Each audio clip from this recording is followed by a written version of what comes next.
You know, I was I was born again of water and the Spirit,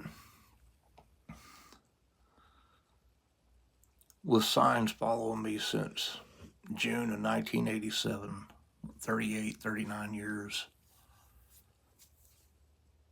And you know, it's almost like a lot of these so-called believers are just advocates for Satan. You know, oh, blame her. Just take credit for yourself.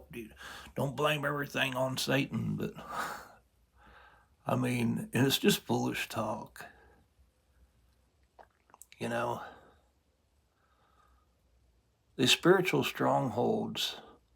You know, I mean, especially for a person that has not been regenerated of water and the Spirit. You know, entered the faith and water baptism, put on Christ. We're born of Him, and then we're filled with the Spirit of promise to give us power for obedience and to be His witnesses upon this earth.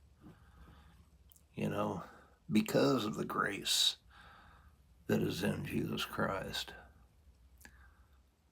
You know,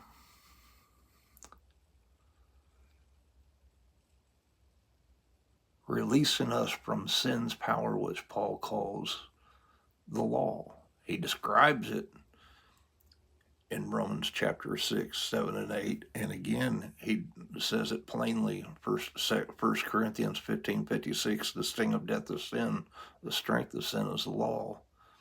And as Romans 6:15 says, that, know you not to whom you yield yourselves servants to obey, the servants you are to whom you obey, whether sin unto death or obedience unto righteousness.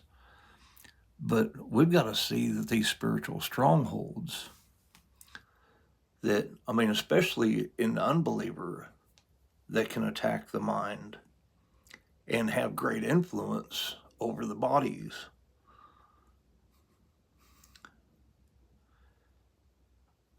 And this is our battlefield. Paul tries to describe this in 2 Corinthians 5, verses 3 through 6. Weapons of warfare aren't carnal, fleshly, but mighty through God, talking about the Spirit of God that we're sealed with, casting down thoughts and imaginations and images and every lofty thing lifting itself against the knowledge of God.